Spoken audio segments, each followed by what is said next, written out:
Mandaloka Channel, di mana minggu-minggu ini saya bakalan aktif membagikan video tentang materi-materi pelajaran keislaman dan kemuhammadiyahan. Jadi di sini saya akan membahas materi tentang iman, ilmu, dan amal. Tapi sebelum kita ke materi, saya ingin menyapa teman-teman yang ada di rumah. Jadi gimana nih kabarnya teman-teman di minggu ini? Saya berharap sih teman-teman dalam keadaan yang pastinya sehat dan baik-baik saja. Amin Allahumma amin. Jadi kita langsung ke materi, yaitu iman. Pertama saya akan membahas mengenai iman. Jadi iman secara bahasa berarti pembenaran hati, kemantapan hati, atau percaya. Sedangkan pengertian iman menurut syariat Islam adalah mengetahui Allah dan sifat-sifatnya, disertai dengan menjalankan segala perintahnya dan menjauhi segala larangannya.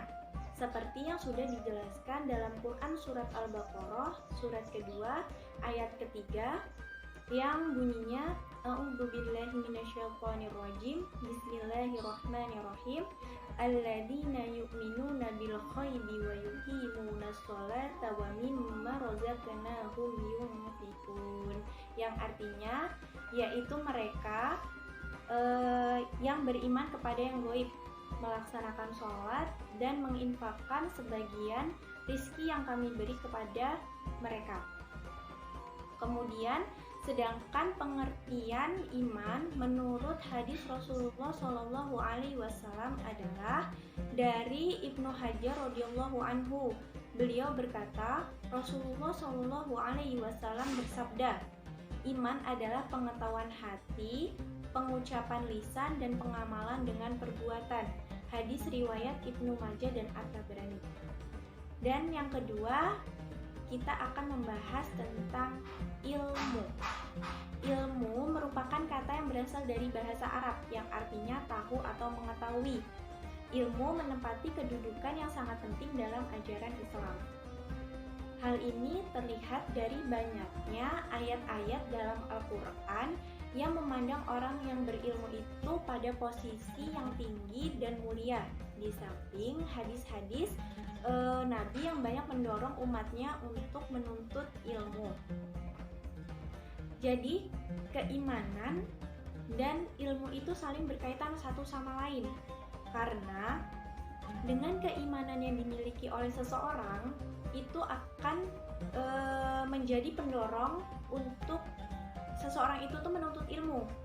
Dan dengan ilmu yang dimiliki oleh seseorang itu akan membuat dia sadar betapa kecilnya manusia di hadapan Allah Subhanahu wa Ta'ala, dan sehingga akan tumbuh rasa takut kepada Allah Subhanahu wa Ta'ala bila melakukan hal-hal yang dilarang olehnya. Kemudian di sini saya akan menjelaskan 7 keutamaan dari ilmu. Yang pertama, ilmu menyebabkan dimudahkannya jalan menuju surga. Seperti yang sudah tertulis dalam hadis riwayat Muslim yang berbunyi, barang siapa menelusuri jalan untuk mencari ilmu padanya, Allah akan memudahkan baginya jalan menuju surga. Dan yang kedua yaitu ilmu adalah warisan para nabi.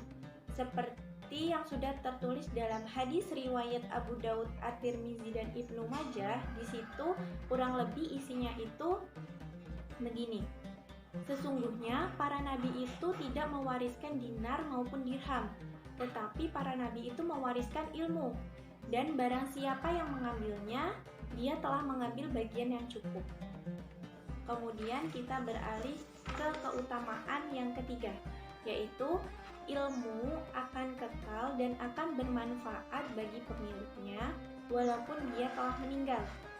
Seperti yang sudah tertulis dalam hadis riwayat Muslim, di situ berbunyi, jika seseorang meninggal dunia, maka terputuslah amalnya, kecuali 3 hal, yaitu sedekah jariyah, ilmu yang bermanfaat, dan anak soleh yang berdoa untuknya. Kemudian yang keempat yaitu Allah tidak memerintahkan nabinya meminta tambahan apapun kecuali ilmu, seperti yang sudah tertulis di Quran surat Toha surat ke-20 ayat 114, itu yang artinya, dan katakanlah wahai Rabbku, tambahkanlah kepadaku ilmu. Jadi ini merupakan dalil tegas diwajibkannya menuntut ilmu. Kemudian keutamaan yang selanjutnya adalah orang yang dipahamkan agama adalah orang yang dikehendaki kebaikan. Seperti yang sudah tertulis dalam hadis riwayat Bukhari dan Muslim, di situ bunyinya, barang siapa yang Allah kehendaki mendapat seluruh kebaikan, maka Allah akan memahamkan dia tentang agama. Selanjutnya, keutamaan yang keenam, yaitu yang paling takut pada Allah adalah orang yang berilmu. Jadi ini dijelaskan dalam Quran surat Fatir ayat ke-28, sesungguhnya yang takut kepada Allah di antara hamba-hambanya adalah para ulama. Maksud dari para ulama di sini adalah orang-orang yang berilmu. Jadi orang-orang yang berilmu itu dia dengan ilmu yang dia miliki itu mereka bakalan semakin paham betapa sempurnanya sifat-sifat Allah Subhanahu wa Ta'ala. Seperti sifat-sifat Allah yang maha sempurna itu seperti apa? Yang Allah maha mengetahui, Allah maha baik, Allah maha pengampun, Allah maha pendengar, dan masih banyak lagi sifat-sifat sempurna dari Allah. Dan dengan ilmu yang mereka miliki itu, mereka akan semakin merasa kecil di hadapan Allah. Mereka akan semakin merasa betapa banyak dosa yang sudah dilakukan di dunia ini.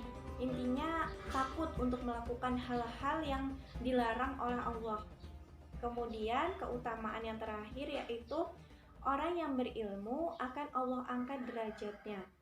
Jadi dalam Quran surat Al-Mujadilah surat ke-58 ayat 11 itu artinya, niscaya Allah akan meninggikan orang-orang yang beriman di antaramu dan orang-orang yang diberi ilmu pengetahuan beberapa derajat. Lalu kita akan ke pembahasan yang terakhir, yaitu mengenai amal.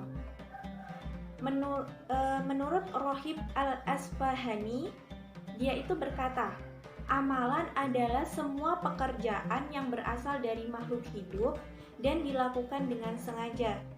Kata amal bermakna suatu perbuatan yang dapat dilihat dari segi buruk maupun segi yang baik.